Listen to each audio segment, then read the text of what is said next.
সুপ্রিয় দর্শক, শুরু হলো নিটল টাটা এসএটিভি সংলাপ। আপনাদের সঙ্গে আছি আমি জাহিদুর রহমান খান। এসএটিভির সাপ্তাহিক এই আয়োজনে আজকের আলোচ্য বিষয় খোকা থেকে বঙ্গবন্ধু।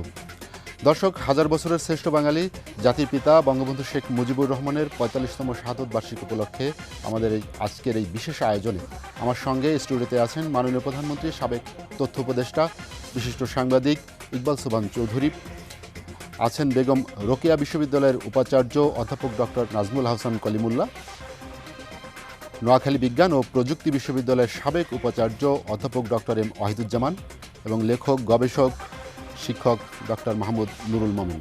আপনাদের চারজনকে আমাদের স্টুডিওতে স্বাগত জানাচ্ছি। আলোচনার শুরুতেই আমি ইকবাল সোবহান চৌধুরী আপনার কাছে যেতে চাই। আজকে আমরা যে শিরোনাম দিয়েছি সেটি হচ্ছে খোকা থেকে বঙ্গবন্ধু। গোপালগঞ্জের প্রত্যন্ত গ্রাম টুঙ্গিপাড়া, যেখানে খোকা নামের যে ছেলেটির জন্ম হয়েছিল, সে এক সময়েই এই স্বাধীন বাংলাদেশ নামে যে ভূখণ্ড সারা পৃথিবীতে পরিচয় করে দিয়েছে।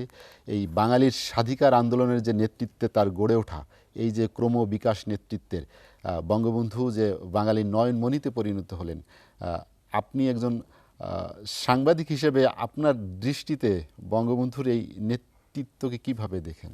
ধন্যবাদ আপনাকে। প্রথমেই এই শোকের মাসে আমাদের সর্বকালের সর্বশ্রেষ্ঠ বাঙালি, আমাদের জাতির জনক বঙ্গবন্ধু শেখ মুজিবুর রহমানের অম্লান স্মৃতির প্রতি বিনম্র শ্রদ্ধা জানাই। এবং এই বছরটি আমরা জাতির জনকের ১০০তম জন্মবার্ষিকীও পালন করছি।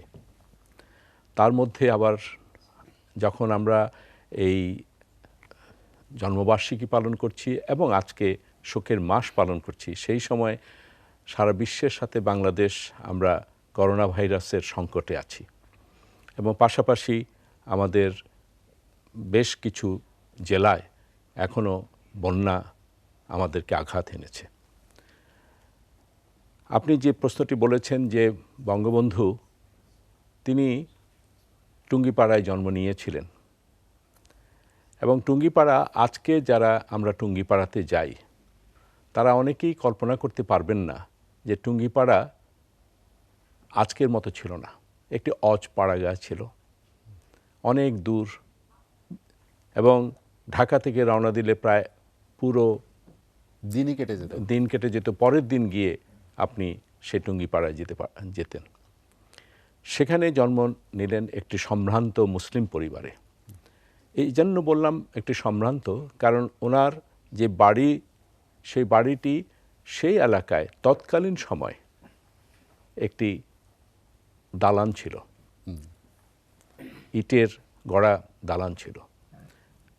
এবং স্বাভাবিকভাবে বোঝা যায় যে তার যে পরিবার, তার যে বাবা মা এবং দাদা দাদি, পূর্বপুরুষরা, তারা ওই এলাকায় অত্যন্ত সম্ভ্রান্ত ছিলেন এবং অবস্থাপন্ন ছিলেন। সেই পরিবারে তিনি জন্ম নেন এবং পরিবারের কাছে তিনি ছিলেন খোকা। সেই খোকা একদিন জাতির পিতা হবে, বঙ্গবন্ধু হবে, একটি রাষ্ট্রের স্থপতি হবে, এটি নির্ধারিত, অর্থাৎ যিনি তাকে সৃষ্টি করেছেন সেই মহান আল্লাহ তাআলার ইশারায়। কারণ একেবারে একটা অজপাড়াগাঁ থেকে, অখ্যাত অজ্ঞাত একটা এলাকা থেকে তিনি উঠে এসেছেন কিভাবে? শুধুমাত্র নিজের যে প্রয়াস, সাহস এবং মানুষের প্রতি ভালোবাসা এবং যে তার যে আদর্শ বা চিন্তা চেতনা, সেই চিন্তা চেতনার প্রতি তার যে আপোষহীন একটি নীতি নৈতিকতা, তার উপরে ভিত্তি করে তিনি কিন্তু উঠে এসেছেন। পরিবারের কাছে তিনি ছিলেন খোকা। যখন একটু বড় হলেন তখন স্কুলের সতীর্থদের কাছে তিনি মুজিব। এরপরে যখন কলেজ লেভেলে তিনি গেলেন সেখানেও তিনি মুজিব। পরবর্তীকালে যখন রাজনীতি শুরু করলেন তিনি অনেক নেতাদের কাছে মুজিব, আর কর্মীদের কাছে মুজিব ভাই। এবং একটি পর্যায়ে দেখুন, ওই সময় অনেক স্বনামধন্য নেতারা ছিলেন। একে ফজলুল হক শেরে বাংলা তিনি ছিলেন, মৌলানা ভাসানী ছিলেন, সরওয়ার্দী সাহেব ছিলেন, আরও অনেকে ছিলেন। এবং তারা অনেকেই কিন্তু অত্যন্ত মেধাবী এবং জনপ্রিয় নেতা ছিলেন। কিন্তু বঙ্গবন্ধু একেবারে তাদেরকে ছাপিয়ে তিনি উঠে আসলেন। যেমনিভাবে দীর্ঘদেহী তার একটা অবয়ব, বলিষ্ঠ কণ্ঠস্বর, জি, আর মানুষের প্রতি তার অগাধ ভালোবাসা, এই তিনটি পুঁজি এবং যেটি আমি বলেছি যে সৃষ্টিকর্তা আল্লাহ তাআলার তার উপরে যে আশীর্বাদ বা তাকে দিয়ে একটি রাষ্ট্র প্রতিষ্ঠা করবেন, জি, সেইভাবে তাকে তিলে তিলে গড়ে নিয়ে আসলেন। এবং সর্বশেষ তিনি ৬৬-তে যখন তিনি ৬ দফা দিলেন, তখন থেকে কিন্তু তিনি বাংলার মানুষের কাছে তিনি অবিসংবাদিত নেতা হিসাবে কিন্তু আবির্ভূত হওয়া শুরু করলেন। ৬৯-এর গণ আন্দোলনে যখন দেশের মানুষ তাকে তথাকথিত ষড়যন্ত্র মামলা, আগরতলা ষড়যন্ত্র মামলা, তাকে মুক্ত করে নিয়ে আসলো, তখন আমাদের পল্টনে তাকে উপাধি দেওয়া হলো বঙ্গবন্ধু। এবং ৭ই মার্চের বক্তব্যে তিনি স্বাধীনতার ঘোষণা দিলেন। এরপর ২৫শে মার্চে পাকিস্তানিরা, হানাদার বাহিনী আমাদের বাংলাদেশের উপরে ঝাঁপিয়ে পড়ল। বঙ্গবন্ধুকে ২৫শে মার্চের মধ্যরাতেই তাকে বন্দি করে নিয়ে গেলেন। এবং বঙ্গবন্ধুকে বন্দি করে নিয়ে যাওয়ার আগেই বঙ্গবন্ধু স্বাধীনতার ঘোষণা দিয়ে গেলেন। এরপর ৯ মাস তাকে চিন্তা করে, তাকে সামনে রেখেই, যদিও সেই সময় আমাদের সরকার ছিল, সেই সরকার কিন্তু আদর্শ ছিল বঙ্গবন্ধু, চেতনা ছিল বঙ্গবন্ধু, তাকে সামনে রেখেই সেই সরকার পরিচালিত হয়। এবং সেই সরকারের একটি মাত্র লক্ষ্য ছিল দেশকে স্বাধীন করা। কারণ বঙ্গবন্ধু যাওয়ার আগে বলে গিয়েছিলেন যে যার যা কিছু আছে তা দিয়ে দেশকে শত্রুমুক্ত করতে হবে। এবং ১৬ই ডিসেম্বর আমরা স্বাধীনতা পেলাম। এরপর ১০ই জানুয়ারি ১৯৭২ বাংলার মাটিতে টুঙ্গিপাড়ার খোকা, ৬৯-এর বঙ্গবন্ধু এবং ১৬ই ডিসেম্বরের একটি স্বাধীন রাষ্ট্রের অভ্যুত্থানের মধ্য দিয়ে জাতির পিতা হিসাবে তিনি বাংলাদেশে আসলেন। ইকবাল মাসুদের আপনার কাছে আবার আসবো আমরা। অধ্যাপক ডক্টর এম ওয়াহিদুজ্জামান, আমরা এবার আপনার কাছে আসতে চাই যে ইকবাল চৌধুরী যেটি বললেন যে ৬৬-র ৬ দফা থেকে শুরু করে বঙ্গবন্ধুর তার যে নেতৃত্বের বিকাশ ধারাবাহিকভাবে ৬৯-এ এসে বঙ্গবন্ধু এবং তারপরে স্বাধীন বাংলাদেশে এসে জাতির পিতা, এই যে বঙ্গবন্ধুর যে দীর্ঘ পথ চলা রাজনৈতিক সংগ্রামের মধ্য দিয়ে, এটি তো আর একদিনে হয়ে ওঠেনি। ওই অন্য সময়ে অনেক জনপ্রিয় এবং অনেক সিনিয়র যারা নেতৃবৃন্দ ছিলেন, বিশেষ করে আওয়ামী লীগেই ছিলেন, তাদের মধ্য থেকেই বঙ্গবন্ধুকেই নেতৃত্বটা বেছে নিতে হয়েছিল এই বাংলাদেশের মানুষের অধিকার আদায়ের জন্য। তখনকার প্রেক্ষাপটে আসলে কেনই বা বঙ্গবন্ধু এই ধরনের নেতৃত্বের সামনে আসতে পেরেছিলেন? ধন্যবাদ। এখানে দুটো জিনিস, একটা হলো বঙ্গবন্ধু জন্মগ্রহণ করেছেন টুঙ্গিপাড়ায় এবং সেই খোকা, যেটা শুরুতেই বলেছেন যে খোকা থেকে বঙ্গবন্ধু। তবে জন্মগতভাবেই, প্রকৃতিগতভাবেই কতগুলো বৈশিষ্ট্য বঙ্গবন্ধুর ভেতরে ছিল, যে মানুষের প্রতি ভালোবাসা, আত্মত্যাগ, মানুষের দুঃখী মানুষের জন্য করা। আমরা যদি একেবারে ছোটোবেলার খোকা, যেখানে খোকাই, এর বাইরে কিছুই না, রাষ্ট্র রাজনীতি বা কিছুই হয়তো তিনি বোঝেন না, সেই সময় আমরা দেখি, তাহলে তার সেই জীবনীতে আমরা দেখতে পাই নানা তার ছোটোবেলার যে কাহিনী, যে যার ছাতা নাই তাকে ছাতাটা দিয়ে আসা, এমনকি এমনও হয়েছে নিজের জামাটা খুলে দিয়ে বা নিজের চাদরটা দিয়ে উদাম গায়ে চলে আসা। অর্থাৎ নিজের সব কিছু উজাড় করে দিয়ে মানুষের জন্য করা, মানুষকে ভালোবাসা, মানুষের প্রতি তার যে এইটা তার একটা জন্মগত বৈশিষ্ট্য, প্রকৃতিগতভাবে তিনি সেভাবেই জন্মগ্রহণ করেছেন। এটি হলো তার একটা বিশাল বৈশিষ্ট্য।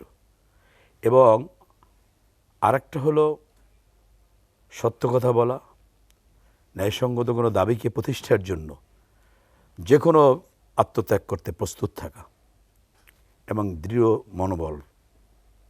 এবং একটা জিনিস বলাই দরকার, বঙ্গবন্ধু ছিলেন অসাধারণ প্রজ্ঞাবান। আজকে যে বাংলাদেশ দীর্ঘ পরিক্রমায় তার নেতৃত্বে সফল হয়েছিল, এই স্বপ্ন যে আমাদের স্বাধীন বাংলাদেশের স্বপ্ন বঙ্গবন্ধু ছাড়াও অনেকেই দেখেছেন। বাঙালির হাজার বছরের ইতিহাসে কবি, সাহিত্যিক, রাজনৈতিক অনেকেই অনেকভাবে দেখেছেন।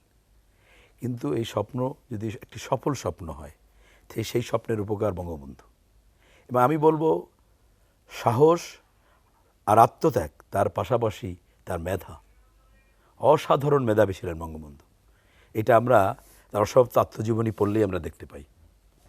এবং নীতির সাথে আপোষহীন, সততা, নিষ্ঠা। কালকের আমি একটা পড়ছিলাম, সেখানে একজন খুব ভালোভাবেই লিখছেন যে একজন নেতার যা বৈশিষ্ট্য গুণ থাকা প্রয়োজন বঙ্গবন্ধুর সবই ছিল। তাহলে ছিল না শুধু কূটবুদ্ধি। এটা কিন্তু বিরাট একটা ব্যাপার। বঙ্গবন্ধু ছিলেন সরল, অত্যন্ত সরল একজন মানুষ, সাদা মনের মানুষ যে আমরা বলি, আমরা তো নানাভাবে নিজেদের রং ভাষায় বলি, বঙ্গবন্ধু সেটা ছিল। এবং আপনি তারপর আস্তে আস্তে তার একটা রাজনৈতিক ফরমেশন হয়, তাই না? সে ছোটোবেলা সে গ্রামের বাচ্চাদের সাথে খেলা, পড়া ইত্যাদি, তারপর মিশন স্কুল, এই যে সেখানে পদ আটকে দাঁড়ানো, সেই সময় মানে তারা শুধু পদেই মুখ্যমন্ত্রী বা শিক্ষামন্ত্রী নয়, তারা বাঘ, বাংলার বাঘ। শেরে বাংলা তো বাংলার বাঘ। আপনি যে বলছেন বিশাল দেহি, বঙ্গবন্ধুর স্মৃতি শেরে বাংলার দেহ অনেক বড়। আমি তো বলি আবার সরোয়ার্দী তো অত বড় দেহ ছিল না, কিন্তু সেখানে তিনি দাঁড়ালেন যে তার হোস্টেলের সংস্কার করতে হবে। এবং অনেকেই শিক্ষকরাও বিব্রত যে এটা কেমন কথা, একটা ছাত্র এত বড় নেতা আসছে। কিন্তু বঙ্গবন্ধু কিন্তু টলেননি, বিকজ এটা একটা ন্যায়সঙ্গত দাবি। এখানে লজ্জা পাওয়ারও কিছু নাই, ভয় পাওয়ারও কিছু নাই, সুতরাং এটা করতে হবে।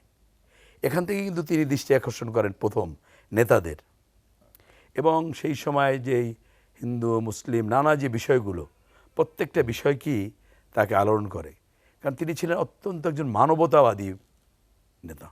মানুষের প্রতি ভালোবাসা, মানুষের প্রতি রেসপেক্ট, এটা একটা বিশাল ব্যাপার।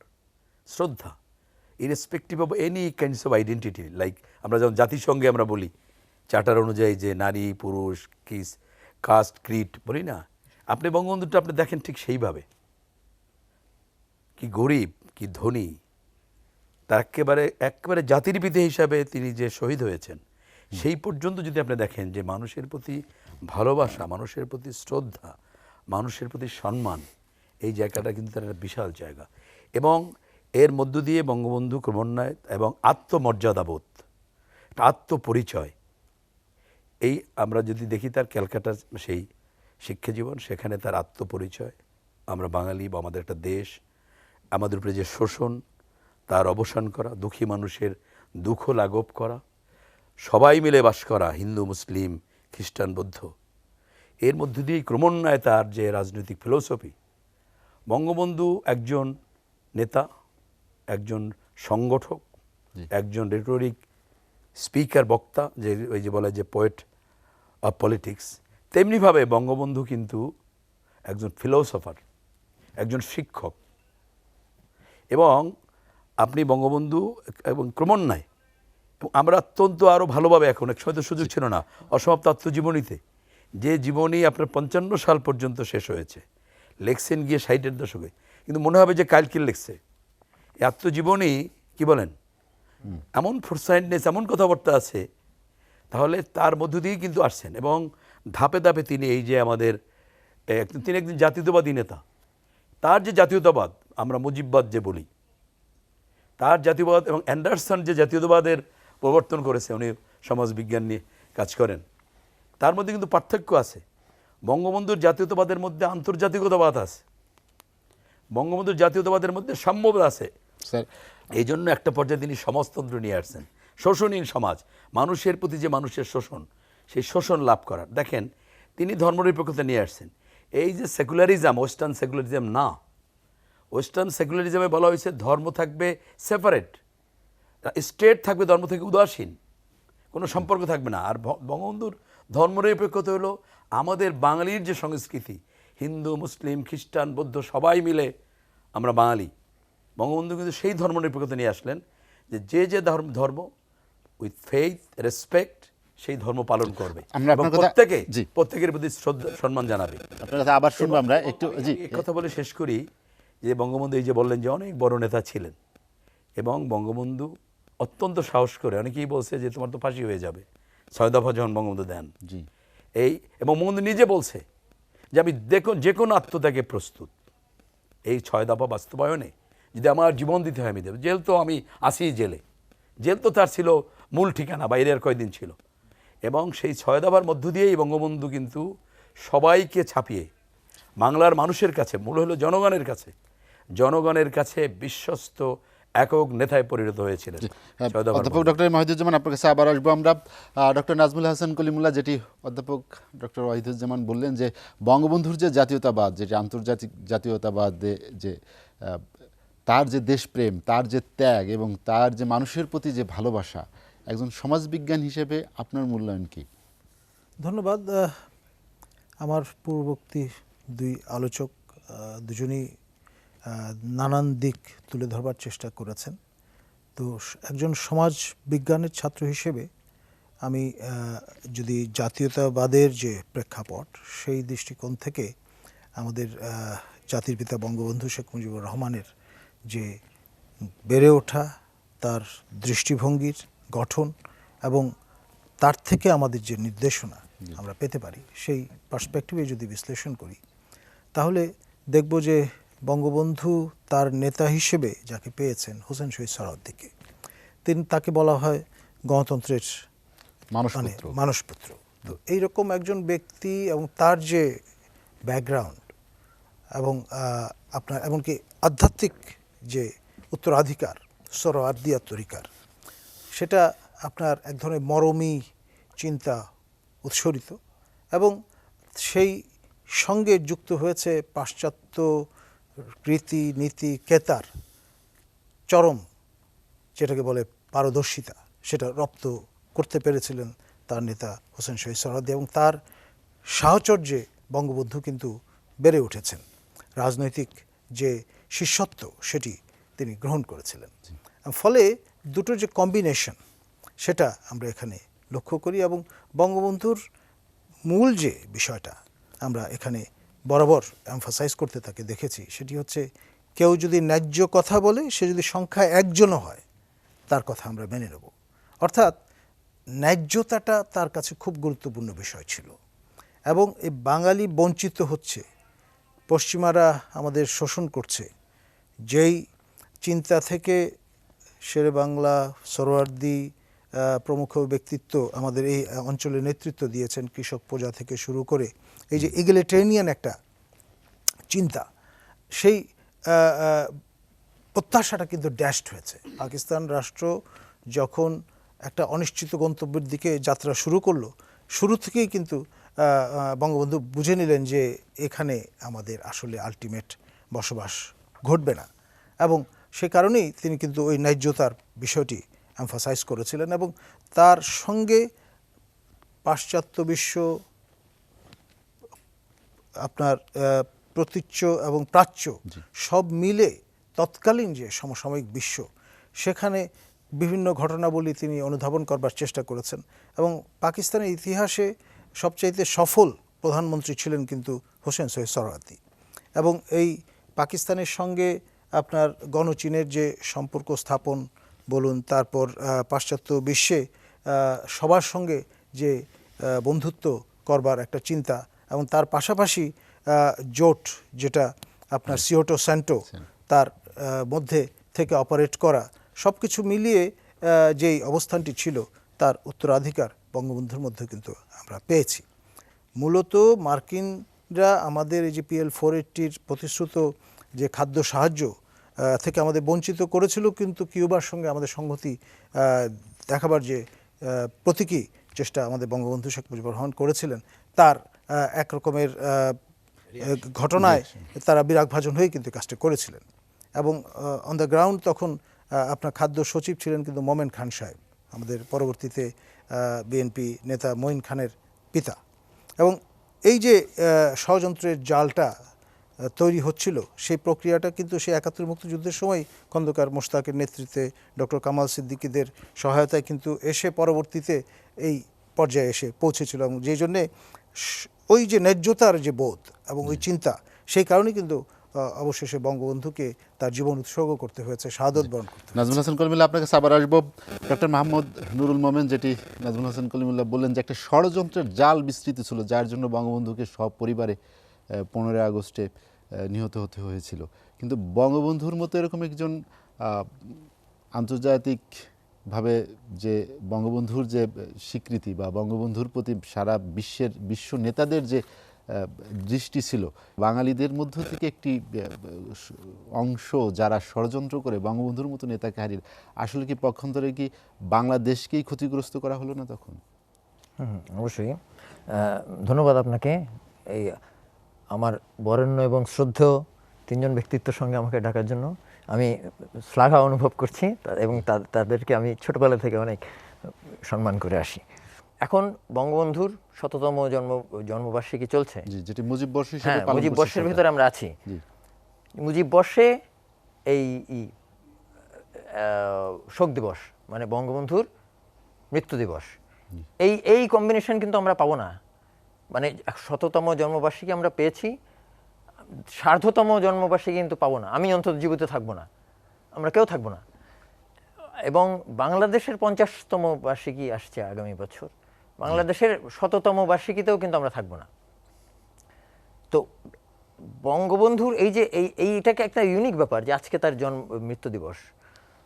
আর এই 15ই আগস্টটা কি, আজকে না সরি পরশুদিন, 15ই আগস্টটা কি, 15ই আগস্টটা আমার জন্য, আমি তো তখন ওনাদের মতো এত বড় ছিলাম না, আমার কিন্তু শেখ রাসেল আমার ক্লাস ফ্রেন্ড ছিল, এবং 15ই আগস্টটা আমার জন্য রাসেল হত্যা দিবস।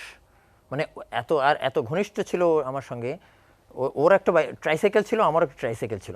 আমার তো বাবা ছিলেন ঢাকা ইউনিভার্সিটির প্রফেসর, তখন উল্টো পাশে কতগুলো ব্যারাক ছিল, নীলকরদের ব্যারাক, ওইটা ছিল আমাদের, আমরা ওইখানে থাকতাম।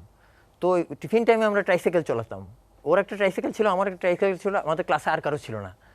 ওইটা আমার খুব, মানে ওর সঙ্গে আমার ফ্রেন্ডশিপটা এই জন্য জমেছিল ভালো। কিন্তু ও যখন মারা গেল, ওকে যখন হত্যা করা হলো, ওই বয়সে আমি কিন্তু এমন ট্রমাটাইজ হয়ে গেলাম, আমি আর ওই স্কুলেই আর যাইনি। তারপরে আমি অবশ্য পড়েছি, গভর্নমেন্ট লাইব্রেরিতে পড়েছি, শাহিনে পড়েছি, কিন্তু ওই স্কুলে আমার বাদ হয়ে গেল। যাই হোক, এটা আমার পার্সোনাল ট্রমা। শোক দিবসের আমার তখন বঙ্গবন্ধুকে চিনি যে একজন বিশাল ব্যক্তিত্ব ঠিকই, কিন্তু গবেষণা তো আর তখন করার বয়স হয়নি। এখন বঙ্গবন্ধুর যে কথাগুলো ওনারা বললেন, সেই প্রসঙ্গেই আসি। মোশতাকের প্রসঙ্গে পরে আসবো।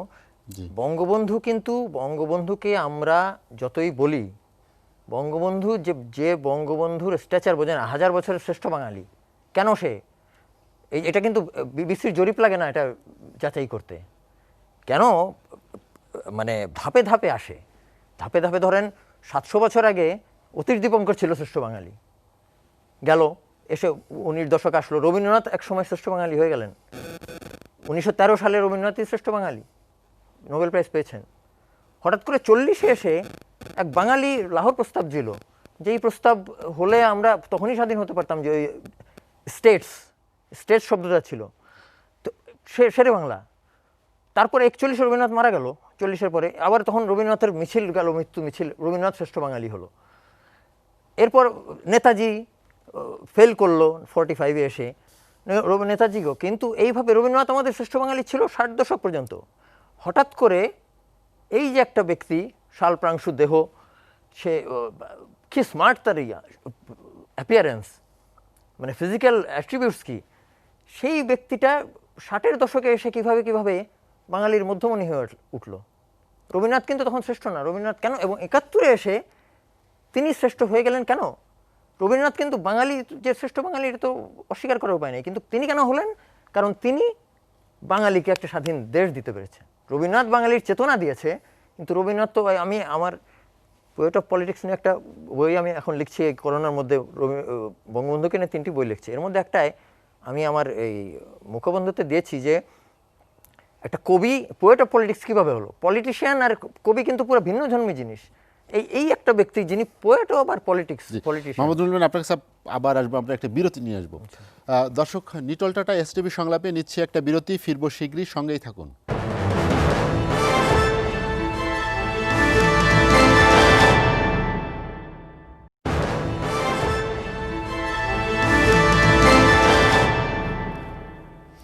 দেখছেন নিটল টাটা এসটিভি সংলাপ। বিরতির পর আমরা আবার ফিরছি আলোচনা করছি খোকা থেকে বঙ্গবন্ধু, বঙ্গবন্ধুর ৪৫তম শাহাদাত বার্ষিকী উপলক্ষে আমাদের এই বিশেষ আয়োজনে আমার সঙ্গে আছেন ইকবাল সুবহান চৌধুরী, ডক্টর নাজমুল হাসান কলিমুল্লাহ, ডক্টর অধ্যাপক এম ওয়াহিদুজ্জামান এবং মাহমুদ নুরুল মমিন। আমরা কথা বলছিলাম মাহমুদ নুরুল মমিন আপনার সঙ্গে, যেটি বলছিলেন যে বঙ্গবন্ধুর যে চিন্তা চেতনা বা রাষ্ট্র দর্শন সেটি আন্তর্জাতিকভাবে অন্য যেসব নেতা বিশ্বের মধ্যে স্বীকৃত আছেন, যাদের কথা বলা হয়, বিশেষ করে ৭ই মার্চের ভাষণের কথা অনেকের সঙ্গে তুলনা করেন।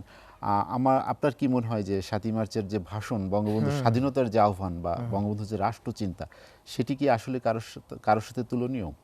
না, সেটা অতুলনীয়, সেটা কারোর সাথেই তুলনীয়, অতুলনীয়। সেই প্রসঙ্গে আমি আসছি। ওই পোয়েট অফ পলিটিক্সের যেটা বলছিলাম ওটা বলে নিই, যে পোয়েট তিনি কেন একজন পলিটিশিয়ান আর পোয়েট তো ভিন্ন জিনিস পুরো। তিনি আমি ওইখানে মুখবন্ধুতে লিখেছি যে একজন কবি, তিনি প্রিয়ার গালের তিলের জন্য সমরখান বুখারা দিয়ে দিতে পারেন, কিন্তু ওটা শুধু বইয়ের তার লেখার পাতায় দিতে পারেন, কারণ সমরখান বুখারার ১ ছটাক জমিও তার নিজের নামে নেই। কিন্তু বঙ্গবন্ধু এমন এক কবি যিনি ৫৬,০০০ বর্গমাইলের একটা জমি ৭.৫ কোটি মানুষের নামে লিখে দিয়ে গেছেন এবং নিজের কোনো ইনার নেই। সে যেটি এখন ওয়ারিশান সূত্রে আমরা ১৮ কোটি এসেছি, ভবিষ্যতে আরও কোটি বাড়বে। তো ওই কবির সঙ্গে রাজনীতির কবি, উনি কিন্তু একমাত্র রাজনীতির কবি। আর কাউকে আপনি সার্চ দিয়ে দেখেন গুগলে, পোয়েট অফ পলিটিক্স দিলে কিছু যারা পলিটিক্যাল কবিতা লিখেছে, ইয়েটস বা এদের নাম আসে, কোনো রাজনীতিবিদের নাম আসে না, বঙ্গবন্ধুর নাম আসে। এই যে মানে এইরকম পোয়েট তিনি। এবং এই যে তোর ৭ই মার্চের ভাষণের কথা যেটা বললেন, মানে আমাদের এখন যেহেতু আমরা বললাম যে ১০০ বছর হয়ে গেছে, এই কুলাঙ্গাররা যদি তাকে হত্যা না করে ফেলতো, তবুও কিন্তু স্বাভাবিক নিয়মেও ওনার যদি স্বাভাবিক মৃত্যু হতো, তো এতদিন হয়তো উনি থাকতেন না আমাদের মাঝে। ফলে এখন কিন্তু অন্যভাবে ভাবার চিন্তা এসেছে, এই শোককে কিন্তু শক্তিতে পরিণত করতে হবে। এখন এই যে ৭ই মার্চের ভাষণের কথা, খুব দুটা তুলনা খুব করা হয়। একবার আমি আপনার অনুষ্ঠানেই বোধহয় আগে বলেছিলাম, এই লিঙ্কনের সঙ্গে এবং ইসের সঙ্গে, এই মার্টিন লুথার কিংয়েরটার সঙ্গে। এখন লিঙ্কন 5 বার খসড়া করেছে, ট্রেনে আসার সময় এই করেছে, 5 বার খসড়া করে একটা ডেলিভারি দিয়েছে। লিঙ্কন কিন্তু তখন সিটিং প্রেসিডেন্ট। এখন সিটিং প্রেসিডেন্ট একটা ওই হয়েছে, যখন তার মনে হয়েছে যে দাসদেরকে ছেড়ে দেওয়া উচিত, সে একটা ডিসিশন নিয়েছে এবং সেই জন্য তাকে যুদ্ধে যেতে হয়েছে। কিন্তু সে কিন্তু সিটিং প্রেসিডেন্ট, তার আর্মি কিন্তু গভর্নমেন্ট আর্মি, এবং ইসেদের সঙ্গে তাদেরকে হারিয়ে গেটিসবার্গ অ্যাড্রেসটা তিনি কখন দিলেন? যখন যুদ্ধ থেমে গেল, শহীদদের জন্য, যারা মারা গেছেন তাদের উদ্দেশ্যে, তাদের জানিয়ে, এবং এতবার লেখা কিন্তু সেই কাগজে কলমে হয়ে গেল এমানসিপেশন, কিন্তু সেটা কিন্তু কার্যকরী হতে হতে মার্টিন লুথার কোন 100 বছর পরে হয়েছে কার্যকরী। তো যেই গেটিসবার্গ অ্যাড্রেসের জন্য খুব বিখ্যাত বলা হয়, বঙ্গবন্ধুর ৭ই মার্চে দেখেন লিঙ্কনের সেই অ্যাড্রেসের পর সেটার ফল পেতে 100 বছর লেগেছে। বঙ্গবন্ধুর ৭ই মার্চে এমন এক ভাষণ দিলেন যে 9 মাসে আমরা ফল পেয়ে গেলাম। খুব বলা হয় দীর্ঘ মুক্তিযুদ্ধ, দীর্ঘ কিন্তু না, আমরা খুব স্বল্প সময়ে জিতেছি। কেন জিতেছি? জনগণের যুদ্ধ ছিল। তো এই উদ্বুদ্ধ কেন তিনি করতে পেরেছেন, কিভাবে পেরেছেন? 7.5 কোটি মানুষ কিন্তু তখনও এই ফলে আমি কিন্তু দাবি করতে পারি যে লিঙ্কনের চেয়ে বঙ্গবন্ধুর বড় নেতা। এখন কিন্তু সেই সময় এসেছে। এখন যেহেতু 100 বছর হয়েছে, বঙ্গবন্ধুকে আমরা যতই বড় বলি, আমরা আসলে তিনি যত বড় ওটা আমরা বলতে পারবো না। বাঙালির মধ্যে যে তিনি শ্রেষ্ঠ, এটা প্রমাণিত। আমরা বাঙালির মধ্যে তার গুণাবলী বলে লাভ নেই। এখন আমাদের বলতে হবে আন্তর্জাতিক কার সঙ্গে উনি তুলনীয়। আমার মতে উনি বিশ্বের শ্রেষ্ঠ 20 জন নেতার মধ্যে একজন, সর্বকালের। তার কারণ আছে, আমার যুক্তি আছে, আমি অবৈজ্ঞানিকভাবে বলছি না। ওই ৭ই মার্চের ভাষণই দেখেন, উনি 7ই মার্চে কেন বলে দিলেন না আজ থেকে বাংলাদেশ স্বাধীন? এই যে 25টা দিন নিলেন উনি, 25শে মার্চ পর্যন্ত, 7ই মার্চে ভাষণ শুনে দেখেন উনি কিন্তু ফোরকাস্ট করছেন। উনি বলছেন কেউ অফিসে যাবে না, এটা মানে আজকে কি করবে? অফিসে যাবে না, গিয়ে বেতনটা নিয়ে আসবে। মানে ঠিক ওই 7ই মার্চের দিনের নির্দেশনা আছে। আবার উনি কিন্তু দিব্য চোখে দেখতে পাচ্ছেন যে 25শে মার্চে একটা কিছু আসতে পারে, শত্রুর মোকাবেলা করতে হবে। রক্ত যখন রয়েছে, রক্ত আরো সবাই তখন বঙ্গবন্ধুর কথা শুনছে সহযোগের সময়, তখন তো রক্ত ওই যে গাজীপুরে 1-2 জন মারা যাচ্ছে, তখন তো পাকিস্তান ফ্ল্যাগ ওই ক্যান্টনমেন্ট ছাড়া কোথাও নেই। তাহলে রক্তের কথা আসছে কেন? রক্তের কথা আসছে মানে উনি দিব্য দৃষ্টিতে দেখছেন যে এটা ওরা মানবে না, ওরা মারবে। তখন আমাদের কি করতে হবে? যার যা আছে তাই কিছু নেই।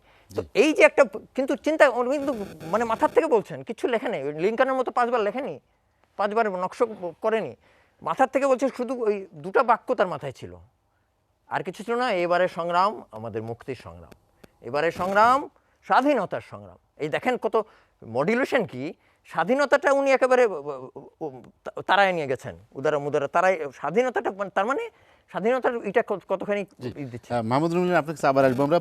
ইকবাল সুফান চৌধুরী, যেটি মাহমুদ নুরুল যে আমাদের স্বাধীনতা কি সর্বোচ্চ অগ্রাধিকার ছিল বঙ্গবন্ধুর কাছে। আমরা দেখেছি যে বঙ্গবন্ধুর অসমাপ্ত আত্মজীবনী বা কারাগারের রোজ নামচা যে 2টি বই আছে, সব জায়গায় বাঙালির প্রতি তার যে একটা দরদ, যে ভালোবাসা এবং নিজের যে অবর্ণনীয় কষ্টের কথা, কষ্ট হচ্ছে তারপরে উনি কারাগারে এবং বিশেষ করে আগরতলা ষড়যন্ত্র মামলায় যখন তিনি ঢাকা ক্যান্টনমেন্টে বন্দী ছিলেন, সেই সময়কার যে অন্ধকার একটি কক্ষে তাকে রাখা হয়েছিল, যে এ ধরনের অনেক ত্যাগ তার জীবনে ছিল বাঙালির জন্য শুধু। যেটি নাজমুল হাসান কলিমুল্লাহ উল্লেখ করেছেন যে ষড়যন্ত্রের একটি জাল বিস্তৃত ছিল, যে কারণে বাঙালিকেই 15 আগস্টের মতো একটি শোকাবহ দিন দেখতে হয়েছিল। কিন্তু সেই ষড়যন্ত্র কি কেনই বা বঙ্গবন্ধুর বিরুদ্ধে ষড়যন্ত্রের জাল এই অকৃতজ্ঞ যারা, তারা তৈরি করতে পেরেছিল?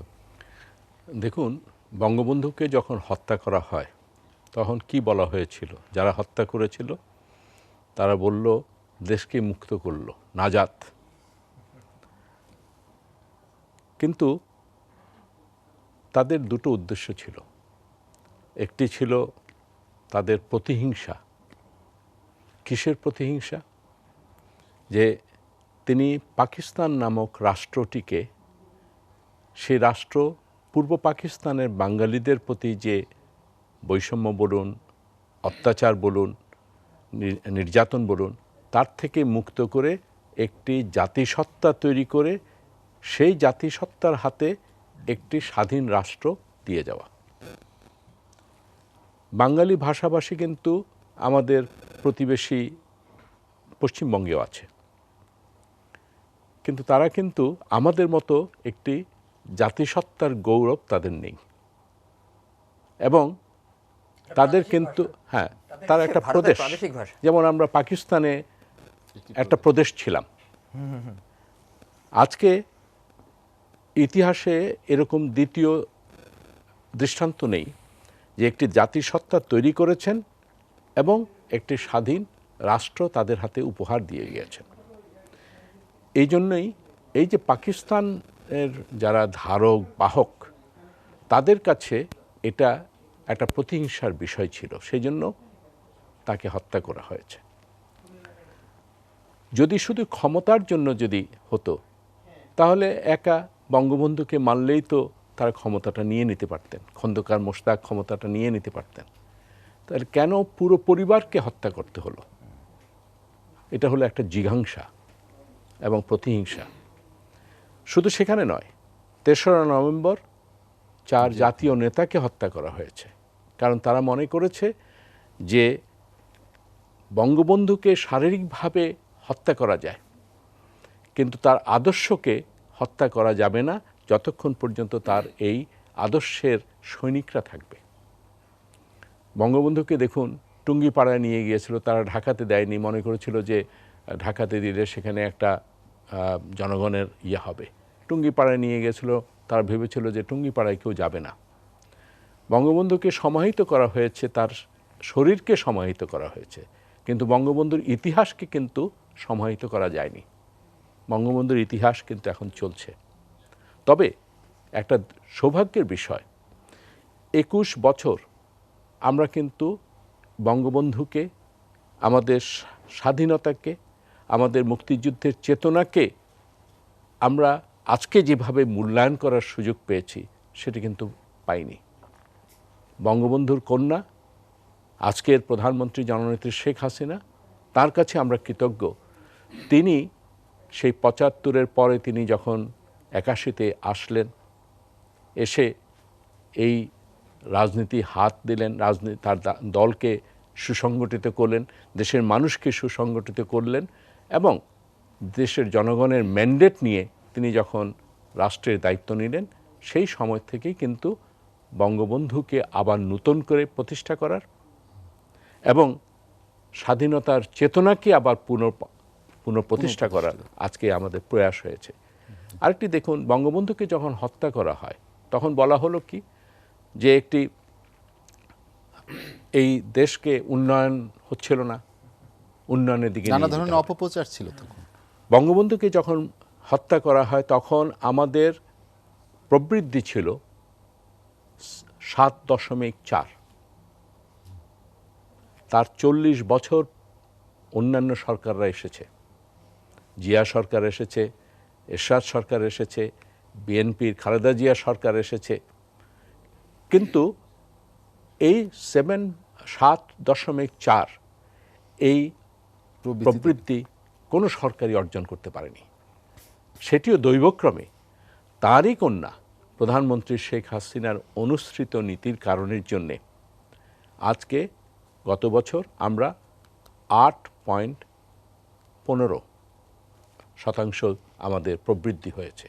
এমনকি দেখুন, এই কোভিডের সময় যখন সারা বিশ্বে অর্থনৈতিক মন্দা, সেই অবস্থাতে অনেক জায়গাতে প্রবৃদ্ধি নেগেটিভ হয়ে গেছে, সেই জায়গাতেও এই বছরে এই মানে সংকটকালেও আমাদের প্রবৃদ্ধি 5.24 এবং আমাদের দেখুন আমাদের পার ক্যাপিটা ইনকাম 2024 গত বছর ছিল 1909। অর্থাৎ এই যে ধারাবাহিকতা বঙ্গবন্ধু শুরু করে দিয়ে গেছিলেন, যদি বঙ্গবন্ধু 3.5 বছরে তাকে যদি হত্যা না করা হতো তাহলে হয়তো আজকের বাংলাদেশের যে অবস্থান, সে অবস্থান হয়তো আরও আগেই এই বাঙালি আগেই জাতি আমরা পৌঁছে ভোগ যেতাম। করতে পারতেন। ইকবাল হোসেন তারপরে সিদ্দিক- আরেকটা যেটা বলতে চাই সেটা হলো, দেখুন বঙ্গবন্ধু তাকে বিবেচনা করতে হবে কি হিসাবে? তার সাহস, জনগণের প্রতি তার ভালোবাসা আর দেশপ্রেম, এই 3টি কারণের জন্যে তিনি আপোষ যেমনিভাবে করেননি, তেমনিভাবে যুগ যুগ ধরে তিনি কিন্তু শ্রদ্ধার ভালোবাসার ব্যক্তি হিসাবে থাকবেন। জি, আপনার কাছে আসবো, আমরা আবার শুনবো। অধ্যাপক ডক্টর এম ওয়াহিদুজ্জামান, যেটি ইকবাল সুমন চৌধুরী বললেন যে বঙ্গবন্ধুর যে আদর্শ, মানুষের প্রতি ভালোবাসা, নেতৃত্ব গুণাবলী, যে কারণে বঙ্গবন্ধু হয়তো যুগ যুগ ধরেই আমাদের মাঝে থাকবেন, কিন্তু কি কারণে আরেকটি বিষয় তিনি উল্লেখ করেছেন যে এই যে ষড়যন্ত্রকারীরা একটি জিঘাংসা ছিল তাদের মধ্যে, যে একটি শুধু ক্ষমতা দখল না, তাদের একটি উদ্দেশ্য ছিল, বিশেষ করে পাকিস্তানি ধ্যান ধারণায় কোনো একটি রাষ্ট্র বাংলাদেশকে আবার সেই পথে নিয়ে যাওয়ার এ ধরনের একটি উদ্দেশ্য নিয়েই তারা এই ধরনের একটি নৃশংস হত্যাকাণ্ড ঘটিয়েছিল। আপনি কি মনে করেন যে আসলেই কি বাংলাদেশকে সেখানে নিয়ে যাওয়া সম্ভব ছিল? কারণ বঙ্গবন্ধুর চেতনা, আদর্শ তো এদেশের বাঙালির মনে ছিল সবসময়। ধন্যবাদ। আসলে বঙ্গবন্ধু আমরা যদি দেখেন বঙ্গবন্ধু তার ছোটোবেলায় ঠিকই সরওয়ার্দী বা আর অন্যান্যদের সাহচর্যে তিনি মেইনলি সরওয়ার্দী বড় হয়েছেন, কিন্তু বঙ্গবন্ধু যদি দেশপ্রেম, উনি যে বলছেন যে দেশপ্রেম, তার আত্মত্যাগটাও খুব আনতে হবে, এবং মানুষের প্রতি ভালোবাসা, এবং এই যে মানুষের প্রতি ভালোবাসা, দেশের প্রতি ভালোবাসা, এটা আমি বলি বঙ্গবন্ধুর ভেতরে ছিল নিঃস্বার্থে এবং নিঃস্বার্থে। সেইটা কোনো নেতার ভেতরেই আপনি খুঁজে পাবেন না। উনি কারেক্টলি বলছেন, যদি বিশ্ব ইতিহাসের মানচিত্র আমরা দেখি তাহলে বঙ্গবন্ধুকে বিশ্বের ইতিহাসের অন্যতম একজন মহান নেতা বলতে হবে। তিনি কখনোই নিজের জীবনকেও পরোয়া করে নাই। মানুষের জীবনের চেয়ে প্রিয় কিছু হতে পারে না। মানুষের প্রতি ভালোবাসা, দেশের প্রতি ভালোবাসার প্রশ্নে, এবং একটা লক্ষ্যটা কি? দেশকে মুক্ত করা, স্বাধীন করা বা শোষণমুক্ত সমাজ প্রতিষ্ঠা করা, নির্যাতন থেকে মানুষকে বাঁচানো, স্বাধিকার ফিরিয়ে দেওয়া, আত্মমর্যাদায় প্রতিষ্ঠা করা। এই প্রশ্নে তিনি বলেছেন যা তাই করেছেন। আচ্ছা, শুধু মুখে না, মুখেও তিনি বলেছেন যে কোনো ত্যাগ স্বীকার করতে আমি প্রস্তুত, আর কার্যতও তিনি তাই করেছেন। কথা এবং কাজ বঙ্গবন্ধু, এবং এবং তা শুধু করেন না, বঙ্গবন্ধু যা বলেন তার চেয়ে বেশি করেছেন। এবং আপনি দেখেন এই যে 25শে মার্চ যখন উনি একটা ধারাবাহিকতা, এবং আমি এই জন্য মেধার কথাটা বলছি, অসাধারণ প্রজ্ঞার কথা বলেছি। আপনি দেখেন একেবারে অসাধারণ আত্মজীবনী এবং ঘটনাগুলোকে মিলিয়ে যদি আপনি দেখেন যে একটা জিনিসও পরিকল্পনার বাইরে করেন না। উনি যে সোহরাওয়ার্দীর সাথে ছিলেন, সোহরাওয়ার্দী মারা যাওয়ার পরে উনি তখন 6 দফা নিয়ে আসলেন, বা সোহরাওয়ার্দীও তো কখনো কখনো নানা বিষয় ছিলেন, অন্য প্রত্যেক নেতার ভিতরে আপনি সেটা পাবেন। কিন্তু এবং টাইমিংটা বঙ্গবন্ধুর, এই যে 6 দফা দিলেন, আগরতলা মামলা হলো, তিনি বের হলেন, নির্বাচনে গেলেন, নির্বাচনে বিজয়ী হলেন, এলএফও স্ট্রাকচার কিন্তু মানলেন, আবার তিনি বলতেছেন যে আমি টুকরো টুকরো করে ফেলবো। নির্বাচনের পরে সো কনফিডেন্ট, মানে strategy জনগণের প্রতি তার ভালোবাসাটা এত বেশি ছিল। এই জন্য তিনি তো ফস্টারের সাথে সাক্ষাৎকারে বলেছে যে তার উইকনেসটা কি, যে মানুষকে তিনি ভালোবাসেন, বেশি ভালোবাসেন, এই জন্যই জীবন দিতে হয়েছে বঙ্গবন্ধুকে। আমি প্রথমেই বলছি যে উইকনেস এটা, যে এখানে মানে বেশি ভালোবাসতেন। এবং তাকে যখন সবাই, সেই নেতারা যখন তাকে, উনি তো জানেন যে ক্র্যাকডাউন হবে, উনি খবর পেয়ে গেছেন যে হবে, হত্যা করা হবে, he was ready to sacrifice his life. Bangabandhu কল্পনাও করে নাই যে বঙ্গবন্ধু বাঁচবেন, পাকিস্তানের জেলে থাকবেন, আবার এসে হুকুম দেবার নাও পারি। 10ই জানুয়ারি যে কথা বলছে যে আমি যদি হুকুম দেবার নাও পারি, 10ই মানে কি? জানুয়ারি মানে কি আমাকে তিনি জাতির বন্দী রাখবে? বিধবে ভাষণ হ্যাঁ, দেবেন, সেটাই। He never thought. হুকুম দেবার নাও পারি মানে আমাকে মেরে ফেলবে। তাকে মেরে ফেলতে পারে। তাহলে দেখেন তিনি বলছে যে আমাকে, যে আমি এই মানুষকে ফেলাই আমি যেতে পারি না, তোমরা যাও। সবাইকে, কে কোথায় যাবে, ইন্ডিয়া কোথায় যাবে, এভরিথিং ওয়াজ প্রিপেয়ার্ড। আপনি তো আরো সিনিয়র আমাদের, আপনি সব জানেন, আমরা মুক্তিযোদ্ধা পরিবার, আমি স্কুল ছাত্র ছিলাম, মুক্তিযুদ্ধের সাথে আমি ছিলাম, তো সেই থেকে আছি 75 সালের পর থেকে প্রতিরোধ। আমি কথাটা বলি, দেখেন সেখানে উনি, তারপর আমি পরে অংশটা বলবো, উনি কিন্তু বললেন সবাইকে এবং কনভিন্স করলেন, সবাই কান্নাকাটিও করেছেন, জানে যে মেরে ফেলবে তো ওনাকে। বলছে না, আমি এই জনগণকে, আমার মানুষকে ফালাই আমি এদের বিপদের মুখে রেখে আমি যেতে পারি না। বঙ্গবন্ধুর সারা রাজনীতিতে দেখবেন যারা তাকে চেনে প্রত্যেকে এই কথা স্বীকার করেছে, কোনো বিপদ হলে, জঞ্জাল, সংগ্রাম, আন্দোলনের তিনি সামনে। কি ভাষা আন্দোলন, তখন তো বঙ্গবন্ধু অত বড় নেতা না, কিন্তু তিনিই সামনে আছেন। যেখানে ঝুঁকি নিতে হবে, যেখানে আত্মত্যাগ করতে হবে, সেখানে সবাই আগে, যত বাংলার নেতাদের নাম বলেন না কেন, সবাই আগে বঙ্গবন্ধু কখনো পদ চান নাই। তিনি দেখেন মন্ত্রিত্ব ত্যাগ করে দলের দায়িত্ব নিয়েছিলেন, কেন? একটা লক্ষ্যের কারণে, যে মন্ত্রিত্ব আমি নেব না তা না, যে তিনি দেখছেন যে আমার লক্ষ্যে যেতে হলে দল লাগবে, সংগঠন, জনগণকে সংগঠিত করতে হবে, সুতরাং আমার সেই জায়গায় যেতে হবে। স্যার আমরা একটা বিরতি কিন্তু নিয়ে আমাদের আসবো। কোনো নেতাদের পাবেন, ইভেন আমি কাউকে সমালোচনা করছি না, ওনার মহান নেতা, আশিরে বাংলা বলেন, সোহরাওয়ার্দী বলেন, নিশ্চয়ই তাদের বিশাল অবদান, কিন্তু তাদের ক্ষেত্রেও দেখেন তারা কিন্তু পদ নেওয়ার ক্ষেত্রে তারা কিন্তু পদের প্রতি তারা এগিয়ে আসছে। হ্যাঁ, পদ না হলে কাজও করা যায় না, কিন্তু বঙ্গবন্ধুর কাছে কখনোই পদ পদবী বঙ্গবন্ধুর কাছে ছিল না, তাদের কাছে ছিল বাংলাদেশের মানুষের মুক্তি। আমরা একটা বিরতি নিয়ে আসবো। দর্শক, নিটল টাটা এসএটিভি সংলাপে নিচ্ছে আর একটা বিরতি, ফিরবো শীঘ্রই, সঙ্গেই থাকুন।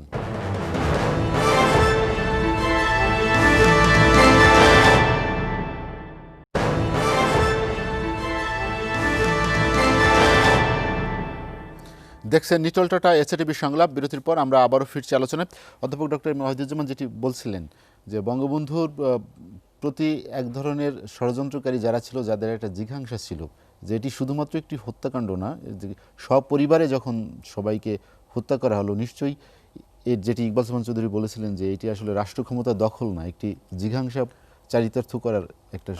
দেখুন আসলে বঙ্গবন্ধু তো, আমি প্রথমেই বলছি যে তার নেতৃত্বের একটাই যদি অভাব থাকে যে কোনো কূটচাল তিনি জানতেন না, কূটচাল করেন না, স্ট্রেট ফরওয়ার্ড, প্রকাশ্যে যা বলেছেন প্রকাশ্যে, তাতে ফাঁসির হুকুম হোক, এবং ওই সত্যবাবু মারা গেছে, ফয়েজ আহমেদের যে বই সেখানেও আছে, ফয়েজ আহমেদ বলছেন যে না, আমি সেটা বলছি না, যে একবার কি একটা বঙ্গবন্ধু পাকিস্তান বলে একটা বক্তব্য দিয়েছেন, ওরা এটা নিউজ করেছেন, দেখছে যে যদি বঙ্গবন্ধু অস্বীকার করেন বা ইয়া না করেন, তাহলে তো ওদের জেল টেল হয়ে যাবে। দৌড়ে আসছে, বন্ধু যে কাগজ দে, আমি লিখে দিই,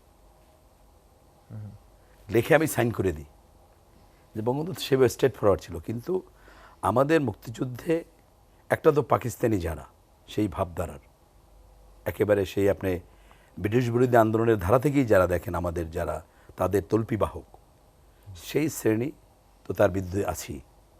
আর একটা হলো আমাদের মুক্তিযুদ্ধে মার্কিন সাম্রাজ্যবাদের যারা জনগণ না, জনগণ তো মুক্তিযুদ্ধের পক্ষেই ছিল, কিন্তু সেই সময়ের একটা অংশ যারা অনেকে নিজেদের পরাজয় বলে মনে করেছে তারা ছিল। আর মুক্তিযুদ্ধের ভেতর দিয়েই আমরা জানি যে এক ধরনের ডিভিশন এখানে তৈরি করা হলো। এই সবগুলো জিনিসই ছিল এবং স্বাধীন দেশে এটাও আমাদের আজকে আনতে হবে, শুধু অন্যের উপরে দোষ না চাপিয়ে, যে এক শ্রেণীর মানুষ যে তারা বঙ্গবন্ধুর যে এই প্রচেষ্টা দেশকে গড়ে তোলা, স্বাধীনতার সুফলকে মানুষের দ্বারে দ্বারে পৌঁছে দেওয়া, তারা দুর্নীতি করে নানা কিছু করে সেটাকে তারা ব্যাহত করে। যেন আজকেরও বাংলাদেশে বঙ্গবন্ধুর কন্যা, সুযোগ্য কন্যা আমি বলবো, দেশরত্ন শেখ হাসিনা যে সাহস নিয়ে, যে আত্মত্যাগ নিয়ে যেভাবে কাজ করছে, আমরা যদি সবাই তাকে সহায়তা করতাম, আখের না গুচাইতাম, তাহলে দেশটা কোথায় চলে যেতে পারত। আপনি দেখেন বঙ্গবন্ধু একজন রাষ্ট্রপতি, জাতির পিতা, তার ওয়াইফ তিনি রাষ্ট্রপতির পত্নী, এই তার ৩৫ নম্বরে তার জীবনযাত্রাটা কী ছিল। এখন তো ওই বাড়িটা দেয়াল দেওয়া হয়েছে চারিপাশে, একটা স্ট্যান্ডার্ড একটা দেওয়াল তার কাটা। এইটা তো আমাদের দেশরত্ন শেখ হাসিনার উপরে যখন হামলা হলো, ফ্রিডম পার্টি ইয়ে করলো, তারপরে এই দেয়ালটাকে ইয়ে করলো। এর আগে তো অত্যন্ত সাধারণ সবচেয়েতে পুর একটা বাড়ি ধানমন্ডির, নাকি বলেন? তাহলে বঙ্গবন্ধু সেই বেডে থাকতো, তার কাপড় চোপড়, তার জীবনযাপন, তার খাওয়া, তার সহধর্মিনী বঙ্গমাতা আসলেই বলতে হয়, তার তো অসাধারণ তার ভূমিকা, নিবৃতে নীরবে তিনি যে ভূমিকা রেখেছেন। তাকেও হত্যা করা হলো। রাসেল শিশু, একটা শিশুর ভিতরে তো কোনো রাজনীতি নাই, একটি ইনোসেন্ট শিশু, ক্লাস 4-এর ছাত্র, ইউনিভার্সিটি ল্যাবরেটরি স্কুলের, তাকে হত্যা করা হলো। জিগংসাটা এই জন্য যে বঙ্গবন্ধু সোনার বাংলা গড়ার জন্য এগিয়ে যাচ্ছিলেন এবং ওরা জানে যে বঙ্গবন্ধুকে হত্যা করার পরে তার পরিবার, তার শিক্ষায় যারা শিক্ষিত হয়েছে, দীক্ষিত হয়েছে, তারা তাদের ঘিরে আবার বাঙালি ঐক্যবদ্ধ হবে। তারপর দেখছে যে না, ওই 4 জন তো তার অনুপস্থিতিতে মুক্তিযুদ্ধে নেতৃত্ব দিয়েছে, তাহলে ওনরা থাকলে হতে পারে। তার এই মরদেহটা নিয়ে গেছে কোথায়? টুঙ্গিপাড়া। কারণ যাতে মানুষ সমবেত না হতে পারে। এবং আপনি দেখবেন এটা কিন্তু আমরা আমাদের ইসলামের ইতিহাসেও দেখি। দেখেন বঙ্গবন্ধুর জন্মদিনে মিথ্যা মৃত্যু দিবসে, শাহাদাত দিবসে মিথ্যা জন্মদিবস পালন করেছেন বেগম খালেদা জিয়া, তার ৫ম জন্মদিন। এটা খালেদা জিয়া কিন্তু করেন নাই। এটা যদি একদম বিএনপির ভিতর থেকে ইতিহাসটা গবেষকরা বের করে, আমরা তো জানি যে এই জন্মদিনটা কারা পরামর্শ দিয়েছিল তাকে, যে জন্মদিন ঘিরে এইটা আপনার বিশ্ব ইতিহাসে আছে। হযরত ওমরকেও যখন হত্যা করা হয়েছিল, বলা হয় মসজিদে হত্যা করা হয়েছে এবং কথিত আছে যে নামাজ পড়ারত অবস্থায় হত্যা করা হয়েছে। এবং তার শাহাদাত বার্ষিকীতে সেই শিয়া সম্প্রদায়ের উগ্র তারা মহিলারা ওইরকম বেগম খালেদা জিয়ার মতো সেজে গোজে নাচ গান করত। কথা বুঝছেন? এইটা তাকে অসম্মান করার জন্য ইতিহাস কিন্তু সেটি হয় না, যার যার জায়গা সেখানে আছে। মক্কাতে শোনেন আপনার অনেক এদের যে পরিবর্তনগুলো যে হয়েছে, দেখবেন অনেকের কবর যাতে জিয়ারত না হয়, ইহা না হয়। যারা পরিবর্তনগুলো শাসন ব্যবস্থায় সৌদি আরবে করেছে তারাও ওইরকম জড়ো হতে দেয় নাই। এটি সব জায়গায় হয়। এবং এইখানে বঙ্গবন্ধু একটা আদর্শ। সেই আদর্শ কি? একটা গণতান্ত্রিক সকল ধর্মের মানুষ একত্রে মিলেমিশে বাস করা, মানুষের আত্মমর্যাদাবোধ, একটা মর্যাদাশীল রাষ্ট্র, স্বনির্ভর রাষ্ট্র প্রতিষ্ঠা করা, কেউ কাছে মাথা নত না করা। আর একটা হলো না, এখানে একটা কথা বলা দরকার, দেখেন এই হত্যাটা কারা করেছে। শুধু মোস্তাক বলে আমরা রেহাই পেতে পারি না। এই হত্যাটার পেছনে যেমন সে আন্তর্জাতিক সাম্রাজ্যবাদী শক্তি ছিল, এখানে আইএসআই ছিল, মোস্তাক জিয়াউর রহমান, এবং জিয়াউর রহমান হলো এখানে বড় মাস্টার মাইন্ড। এবং জিয়াউর রহমানের হিস্ট্রিটা দেখেন আপনি, জিয়াউর রহমান কোত্থেকে আসছে? জিয়াউর রহমান পাকিস্তান আইএসআইয়ের একজন অত্যন্ত বিশ্বাস্ত একজন অফিসার। এবং জিয়াউর রহমান কীভাবে মুক্তিযুদ্ধে আসছে যদি দেখেন তাহলে বুঝতে পারবেন। এবং আজকে তো অনেক বছর হয়ে গেছে বঙ্গবন্ধুর হত্যা, সেই ৭৫ সাল, আজকে তো ২৫ আর ২০ ৪৫ বছর আবার আসবো আমরা। এবং যদি মুক্তিযুদ্ধ ধরেন ৫০ বছর, একটা বড় ফ্রেমে দেখেন।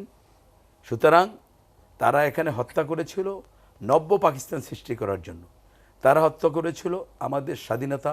এই জন্যই বঙ্গবন্ধুকে হত্যা করে তারা কোথায় কোথায় আঘাত করেছে, জাতীয় নেতৃবৃন্দকে হত্যা করেছে, আমাদের সংবিধানের উপরে আঘাত করেছে, আমাদের মূল যে আদর্শ তার উপর আঘাত করেছে।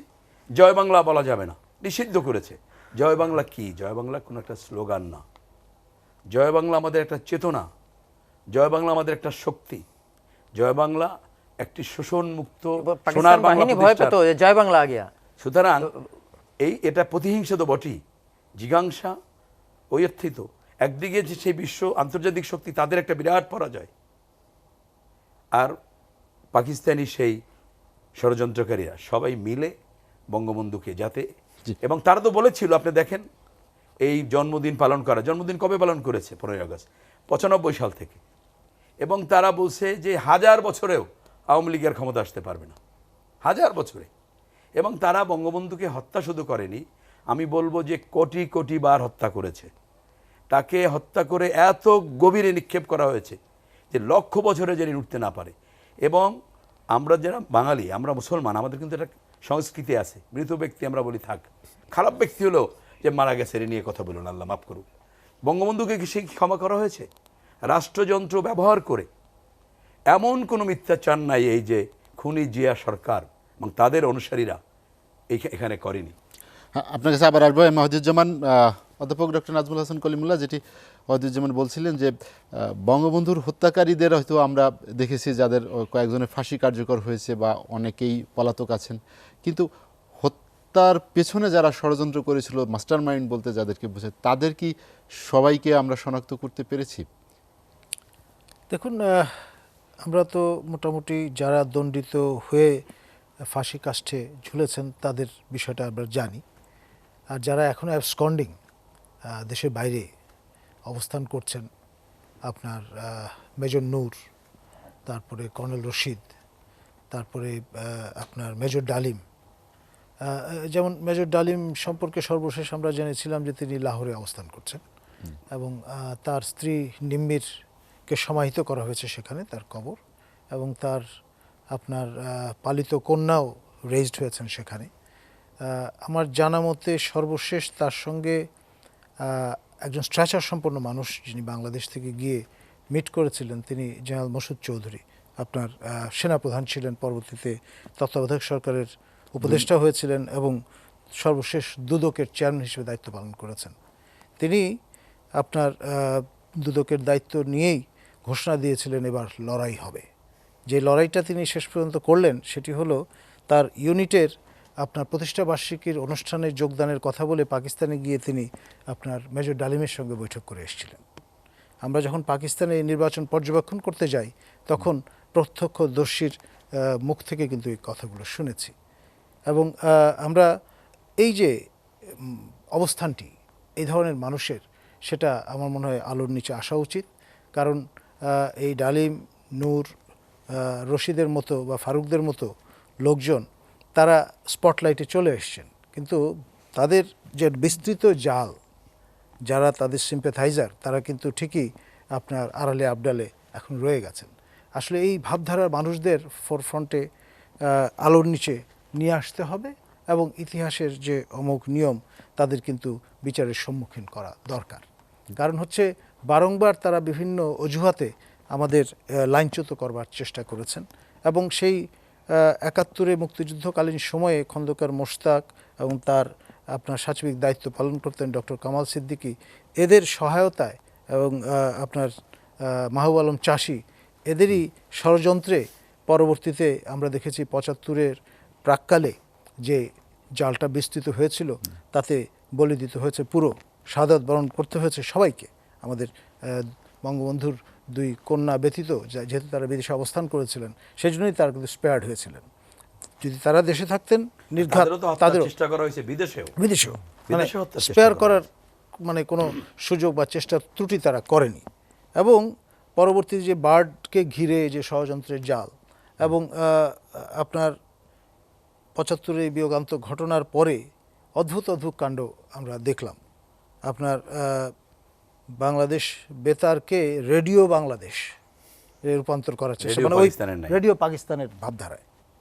আবার আপনার জাতীয় টুপি প্রচলনের চেষ্টা, মানে বাংলাদেশ জিন্দাবাদ, মানে বাংলা হয়ে গেল বাংলাদেশ জিন্দাবাদ। এই যে পাকিস্তান জিন্দাবাদের আপনার ধারাবাহিকতায় এই যে পুনঃসংজ্ঞায়িত করবার যে চেষ্টা, যেটা আমাদের প্রফেসর ওয়াহিদুজ্জামান বলেছেন, সেটা কিন্তু আমরা প্রত্যক্ষ করেছি। এবং এই ধরনের ভুতুড়ে কাণ্ড কারখানা কিন্তু এখনও কিন্তু আপনার বিভিন্ন জায়গায় ঘাপটি মেরে তাদের যেটাকে বলে জাল বিস্তারের চেষ্টা করছে। এবং এই বিষয়গুলো নিয়ে আসলে গভীর আপনার আরো গবেষণা হওয়া দরকার। গবেষণা হওয়া এবং আমাদের eternal vigilance is the price of freedom, যে কথাটি ইংরেজিতে আছে, সার্বক্ষণিক সতর্কতার মধ্যে স্বাধীনতার আপনার সার্থকতা, সেই বিষয়টা কিন্তু আমাদের মনে রাখতে হবে। জি, নাজমুল হাসান কলিমুল্লাহ, আপনার কাছে আবার আসবো আমি। ইকবাল সামান চৌধুরী যেটি নাজমুল হাসান কলিমুল্লাহ স্যার বললেন যে আসলে সবাইকে এখনও শনাক্ত করে যে যারা সহানুভূতি, বঙ্গবন্ধুর খুনিদের প্রতি যারা সহানুভূতিশীল ছিলেন, তারা কি পক্ষান্তরে বাংলাদেশের রাজনীতিতেও অনেকে অনুপ্রবেশ করেছেন, এবং অনুপ্রবেশই বলবো, কারণ স্বাধীন দেশে যাদের রাজনীতি করার কথা না, সেই পরাজিত শক্তি তারা আবার এখানে অর্থনৈতিকভাবে, রাজনৈতিকভাবে প্রতিষ্ঠিত হয়েছেন। হওয়ার কারণেই বাংলাদেশে একটি ধারারই তৈরি হয়েছে, যেটি এখনও মাননীয় প্রধানমন্ত্রীকে তার বিরুদ্ধেও সংগ্রাম করে যেতে হচ্ছে। বিশেষ করে আমাদের জন্য দুর্ভাগ্য, আমাদের মতো প্রজন্মের জন্য দুর্ভাগ্য যে 50 বছরে, প্রায় স্বাধীনতার 50 বছরে এসেও এই বিষয়গুলো নিয়ে আমাদের কথা বলতে হচ্ছে। আসলে এইটি কি আরও অব্যাহত থাকবে সামনে, নাকি এর থেকে আমরা বেরিয়ে আসতে পারবো? না, দেখুন, সাধারণত বলা হয় যে যুদ্ধক্ষেত্রে আপনি যদি আপনার শত্রুকে যদি নিধন না করেন, তাহলে শত্রু আপনাকে নিধন করবে।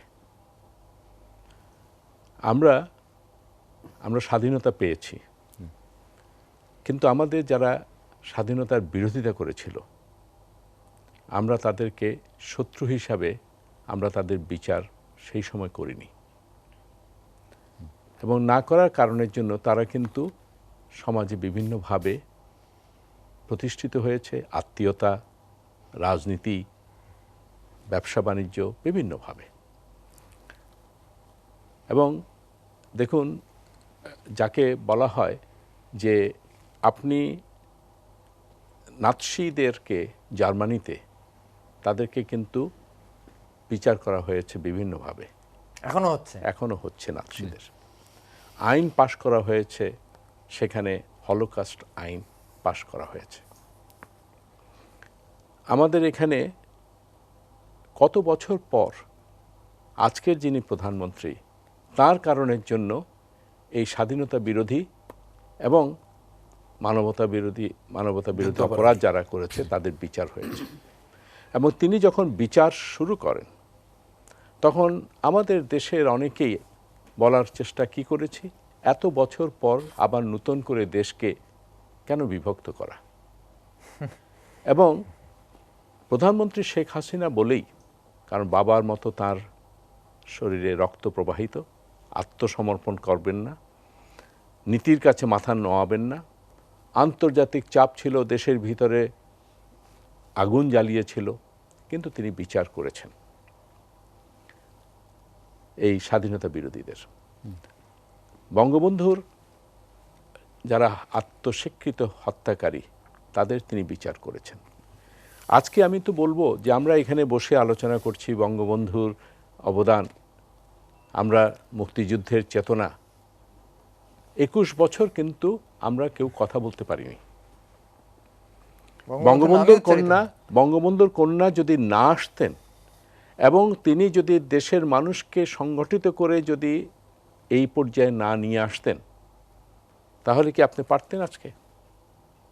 এমনকি দেখুন, 96 থেকে 2001 পর্যন্ত তিনি যখন রাষ্ট্রের দায়িত্ব পালন করেছেন, শুরু করেছিলেন বিচার, বঙ্গবন্ধুর হত্যাকারীদের বিচার শুরু করেছিলেন। কিন্তু আবার 2001 সালে যখন পট পরিবর্তন হয়, বিএনপি জামাত যখন ক্ষমতায় আসে, তখন সেই বিচারের রায় কার্যকর করতে দেওয়া হয়নি। বিচারপতিরা যারা শপথ নিয়েছেন যে তারা ন্যায় বিচার করবেন, যে রাষ্ট্রটি যিনি প্রতিষ্ঠা করেছেন তার কারণের জন্য বিচারপতির আসনে বসেছেন, সেই বিচারপতিরা একের পর এক বিব্রত বোধ করেছেন। 96-এ আওয়ামী লীগ যখন ক্ষমতায়, তখনই বিব্রত হইতে রইল একজন, বিব্রত বোধ করেছেন। এই পরিবেশ আমাদের এখানে হয়েছে। জিজ্ঞাসার কথা কেন আমি বলছি, জিজ্ঞাসা কিন্তু এখনো বন্ধ হয়নি। যদি বন্ধ হতো তাহলে 21শে আগস্টের অ্যাটেম্প্ট হতো না। বঙ্গবন্ধুর কন্যা, যিনি আজকে রাষ্ট্রকে পরিচালনা করে বঙ্গবন্ধুর আদর্শ বাস্তবায়ন করে মুক্তিযুদ্ধের চেতনায় আবার রাষ্ট্রকে পুনঃপ্রতিষ্ঠা করে বিশ্বের কাছে প্রতিষ্ঠিত করছেন, তার পিছনে পিছনে কিন্তু বুলেট চলছে। 21 বার তাকে হত্যার প্রয়াস হয়েছে।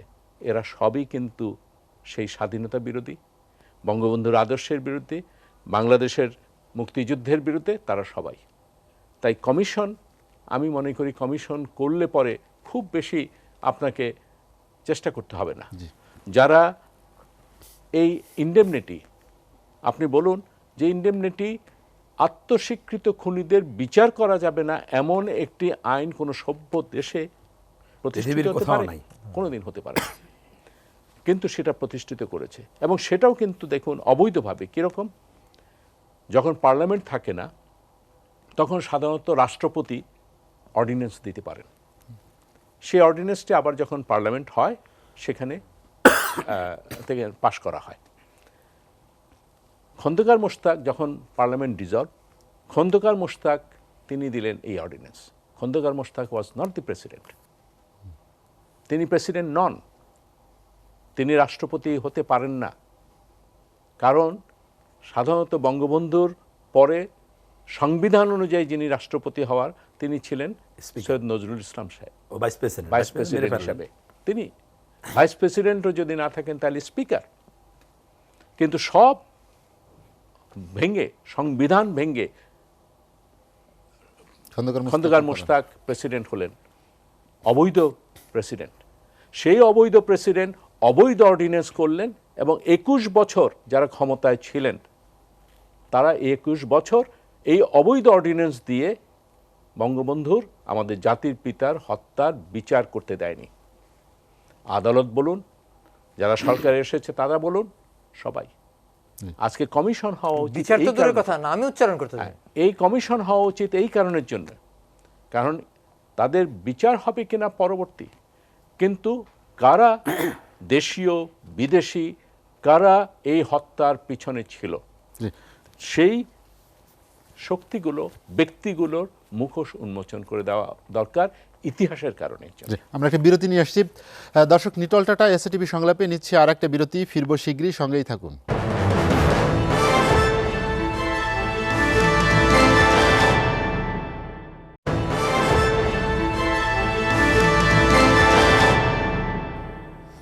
দেখছেন নিটল টাটা এসএটিভি সংলাপ। বিরতির পর আমরা আবারও ফিরছি আলোচনায়। ডক্টর মাহমুদ নুরুল মোমেন, যেটি ইকবাল সুমন চৌধুরী বলছিলেন যে একটি রাষ্ট্র কখনোই একটি হত্যাকাণ্ডের বিচার বন্ধ করে দেওয়ার যে আইন, সেটিকে অনুমোদন করতে পারে না। কখনোই গণতান্ত্রিক বা সভ্য সমাজে সেটি ছিল না। কিন্তু আমাদের জন্য এতটাই দুর্ভাগ্যের যে আমাদের জাতির পিতা বঙ্গবন্ধুর হত্যা বা সপরিবারে হত্যা, যে ছোট্ট শিশু রাসেলের হত্যার কথা বলি আমরা, সেই সব ধরনের বিচার বন্ধ করে রাখা হয়েছিল একটি আইন দিয়ে। সেটি কি আসলে পৃথিবীর অন্য কোনো দেশে বা অন্য কোনো ইতিহাসে অন্য কোথাও কি এ ধরনের কোনো ঘটনা আমরা দেখতে পাই? সেটাই যেটা বললেন ইকবাল ভাই, যেটা বললেন, সভ্য দেশ মানে কি? কোনো অসভ্য দেশেও এটা হয় না। মানে কোনো ডিক্টেটরিয়াল কান্ট্রি হোক বা যেখানে, মানে প্রত্যেকটা তো একটা নিয়ম থাকতে হবে। এটা মানে ডেলিবারেটলি শুধু বঙ্গবন্ধুর উপরে ক্ষোভে, মানে একটা খেদে যে এইটা মানে শেষ করে দিলাম, পাকিস্তান আবার করে ফেললাম, এইটা ইকবাল ভাই যেটা বললেন। এখন এখানে সবাই আমার চেয়ে বিজ্ঞ, আমার চেয়ে সিনিয়রও, তারা বঙ্গবন্ধুর যে শ্রেষ্ঠ, এখন এই মুজিব বর্ষ তো চলছে, সেটা ওনারা বলেছেন, সবাই বলেছেন। এখন আমার কাছে এখন যেটা পার্টিনেন্ট, বঙ্গবন্ধুকে এখন বাঙালিদের মধ্যে শ্রেষ্ঠ, এই উপমহাদেশের শ্রেষ্ঠ একজন নেতা, কিন্তু বিশ্বে উনি যে শ্রেষ্ঠ, এইটা আমাদের এই 100 বছর হয়েছে, এখন এই দিকে আমাদের যেতে হবে। কারণ এছাড়া বঙ্গবন্ধুকে আমরা বাঙালির মধ্যে বড় করতে পারবো না, তিনি সর্বশ্রেষ্ঠ, তিনি সবচেয়ে বড়, কিন্তু বিশ্বে তাকে বড় করতে হবে এখন, কারণ তাহলেই তার অ্যাচিভমেন্ট একটু বাড়বে। আমরা বলে নিজেরা বলে সেটা কীভাবে করতে হবে, সেটা এই মুজিব বর্ষ চলছে। আপনি দেখেন বিবিসি, যদি আপনি খেয়াল করেন, বিবিসিতে দিস উইক ইন হিস্ট্রি একটা সেগমেন্ট দেয় নিউজের আগে দিয়ে, দিস উইক ইন হিস্ট্রি, সেখানে কী দেখাচ্ছে, এই সপ্তাহে কী দেখাচ্ছে, 16ই আগস্ট ইদি আমিন মারা গেছে। কোনো এক সালে এরকম একজন করেছে, চেস খেলেছে কাসপারভ এতজনের সঙ্গে, এইগুলা। অথচ বঙ্গবন্ধুর হত্যাকাণ্ড ওখানে নাই। আপনি এই যে স্রেব্রেনিচার 800 জন মেরেছে, 8,000 জন মারা গেছে, সেইটার 2 দিন ধরে বিবিসি রিপোর্ট করলো, কিন্তু বাংলাদেশের জেনোসাইড স্বীকারই করে না। এমন হয়েছে ওই যে আমাদের চুকনগরে কি হয়েছে, আমাদের যে 30 লক্ষ লোক মারা গেছে, জেনোসাইডের কিন্তু হিসাবের মধ্যে ধরে না। তো আমাদের এখন কিন্তু ওইগুলোতে যেতে হবে। বঙ্গবন্ধু কত বড় নেতা এবং বাংলাদেশকে ওয়ার্ল্ড ম্যাপে, এইটা আমি কিছু যোগাযোগ করছি, কিন্তু এটা তো আমি ব্যক্তিগতভাবে পারবো না। এই বিবিসি থেকে কিন্তু ইচ্ছা করলে আগের থেকে করলে কিন্তু এটা দেওয়া যেত। একটা রিপোর্ট সারাদিন ধরে 8,000 জনের মৃত্যুর রিপোর্ট করলো। আমাদের যে 30 লক্ষ মারা গেল, ওইটা কোনোদিন রিপোর্ট হয় নাই। তখন কিন্তু সাংবাদিকরা ছিল এখানে, সাংবাদিকরাই ধরেন লিয়ার লেভিন ওর এরাই কিন্তু প্রকাশ করেছে। কিন্তু এখন সেটা লবি করতে হবে। আমি ব্যক্তিগতভাবে চেষ্টা করলে হবে, আমি রাসেলের বন্ধু হিসাবে আমি মাননীয় প্রধানমন্ত্রীর কাছে আবেদন করব যে রাষ্ট্রীয়ভাবে আমাকে কিছু সহযোগিতা করার জন্য। এটা কেন করতে হবে? আমরা কিন্তু থাকবো না। ইকবাল সামান চৌধুরী ভাই আছেন, হ্যাঁ সেটাই, আমি এই ভাইয়ের সঙ্গে আমি আমাদের এটা কেন করতে হবে? কারণ এই 100 বছরে আমরা থাকবো না। এবং এই এখন ধরেন জোয়ান বায়েজ কনসার্ট ফর বাংলাদেশ, ওই যে জর্জ হ্যারিসন যেটা গাইলো, এটা একটু হার্ড রক জাতীয় গান। জন বায়েজের গানটা আমার বেশি পছন্দ। জন বায়েজের গানটা আমার বেশি পছন্দ, বাংলাদেশ যে গাইলো। জন বায়েজ কিন্তু কনসার্ট করা শেষ করে দিয়েছে, তিনি কিন্তু বৃদ্ধ হয়ে গেছেন। মানে যারা ধরেন একজন পশ্চিমা একটা দেশে ইতিহাসের যে ছাত্র ছিল, ভালো ছাত্র ছিল, সে কিন্তু এখন বিশ্বের শ্রেষ্ঠ একজন ইতিহাসবিদ, কিন্তু সে হয়তো বঙ্গবন্ধুর উপর বই লিখবে না। কিন্তু তাকে যদি আমরা অ্যাপ্রোচ করি যে আপনি ওই টাইমে কি দেখেছিলেন, সে তো তখন ভালো ছাত্র, সে নাহলে এখন বড় ইতিহাসবিদ, বিশ্বের শ্রেষ্ঠ ইতিহাসবিদ ওদের হতে পারে না। তারা কিন্তু বাংলাদেশ সম্বন্ধে বলতে পারবে এই জিনিসগুলো। তারাও কিন্তু চলে যাবে, তাদের বয়স হয়ে গেছে, তারা কিন্তু মারা যাবে। এইভাবে কিন্তু বঙ্গবন্ধুকে আরো উপরে নিতে হবে। আমরা বাঙালিদের মধ্যে বেশি উঁচা বললেই কিন্তু এটা একটা সুযোগ, এবং এই সুযোগটা আমাদের হাতে সময় কম একদম, আপনি আলোচনা আসলে শেষ করতে হবে।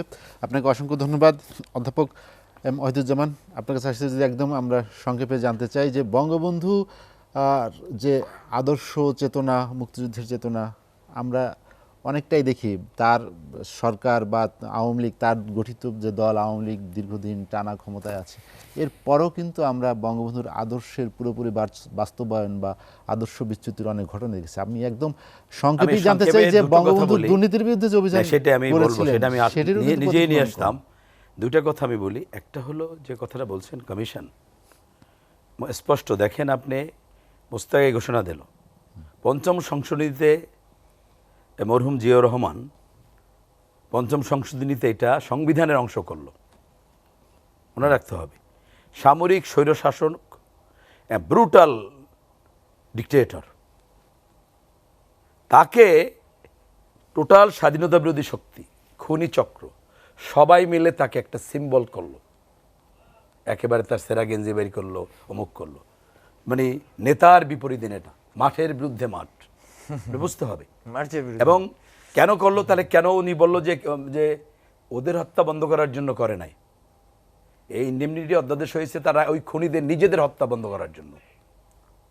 খুনিদের হত্যা কি বন্ধ করতে পারছে? এই যে মোস্তাক বা জিয়াউর রহমানরা, তারা যে জড়িত, আপনি বিচার করতে গেলে তো তাদের নাম আসবে, আসছেও, আসে নাই তা না।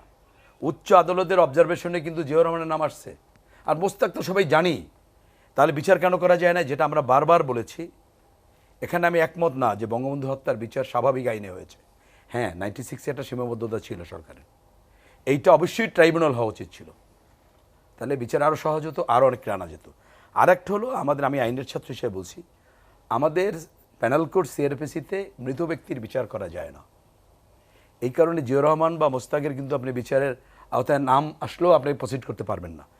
আমি মনে করি কমিশন হলে যেটা হবে, এদের নামটা আসবে স্পষ্ট।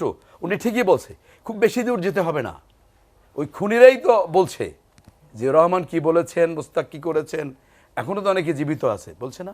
নানা জায়গায় ইতিহাস আছে, বঙ্গবন্ধুর 7ই মার্চের ভাষণ থেকে শুরু করে আমাদের মুক্তিযুদ্ধের সব কিছু ডকুমেন্ট, বঙ্গভবনের, এই তথ্য অধিদপ্তরের সব কিন্তু ধ্বংস করেছিল জিয়াউর রহমানের নেতৃত্বে, সব। তাহলে পেলেন কই আপনি?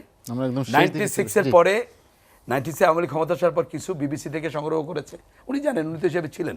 না, আর বঙ্গভবনের এক ছোট কর্মচারী যাকে ডিস্ট্রয় করতে দেওয়া হয়েছিল, তিনি এটা পালাইয়ে গুজিয়ে রাখছিলেন যে একদিন লাগতে পারে। তো সুতরাং এখনও আছে। সে একটা আদর্শের প্রশ্নে বলবো, বঙ্গবন্ধুর ৭৫ সালে সেদিন যদি এই যারা সাপোর্টাইজ করেছে আমাদের লোকদেরও নিয়ে, উনি বলছে আত্মীয় স্বজন বানিয়ে, স্বার্থ দিয়ে, দুর্নীতি নাড়া করে, আজকেরও দেশরত্ন শেখ হাসিনার পাশে শুধু বঙ্গবন্ধুর আদর্শের লোকরাই নাই, ওই ধরনের লোকরাও আছে পাশে। এবং দুর্নীতি যে করছে, বঙ্গবন্ধুর আদর্শ তার মধ্যে তো আমি স্বীকার করব না। আমরা একদম এবং শেষ দিকে চলে বঙ্গবন্ধু এসেছি। তো দুর্নীতির বিরুদ্ধে বলছে, তিনি নয়া চীনের ভ্রমণকারীতে বলছেন, তিনি খুবই পছন্দ করছেন ঘুষখোর, দুর্নীতিবাজ, এদের কঠোর শাস্তির আওতায় এনে আজকের আমাদের দেশরত্ন শেখ হাসিনা, তাকে আমাদের বাঁচিয়ে রাখতে হবে, আমরা ইয়ে রাখবেন। এবং এগিয়ে যাওয়ার জন্য যত যে অভিযানগুলো চালাচ্ছে, আমি মনে করি এগুলোকে কঠোরভাবে সেটা করতে হবে এবং দুর্নীতিবাজদের বিচারের কঠোর শাস্তির ব্যবস্থা করতে হবে। এবং সেটি যদি নিশ্চিত করা যায়, তাহলেই আমরা মানুষও দেশের স্বাধীনতার সুফল পাবে বঙ্গবন্ধুর সেই স্বপ্নের এবং বাংলাদেশ স্বপ্নের বাংলাদেশ আমরা প্রতিষ্ঠা করতে পারব। অধ্যাপক ডক্টর মাহিদুজ্জামান, আপনাকে অসংখ্য ধন্যবাদ। অধ্যাপক ডক্টর নাজমুল হাসান কলিমুল্লাহ, আমাদের হাতে সময় কম, তারপরও আমরা একদম শেষ আপনার কাছে যদি 2 মিনিটে যেটি জানতে চাই, সেটি হচ্ছে যে বঙ্গবন্ধুর রাষ্ট্র চিন্তা সম্পর্কে একদম সমাজবিজ্ঞান হিসেবে বঙ্গবন্ধুর রাষ্ট্র চিন্তা বা তার রাজনৈতিক দূরদর্শিতা সম্পর্কে যদি একটু আপনার মূল্যায়নটা কি? দেখুন, আমি যখন ছাত্র ছিলাম তখন সৌরেন্দ্র মোহন গঙ্গোপাধ্যায় সম্পাদিত একটি গ্রন্থ পাঠ করেছিলাম। সে শিরোনাম ছিল বাঙালির রাষ্ট্রচিন্তা, রামমোহন থেকে মানবেন্দ্রনাথ রায়।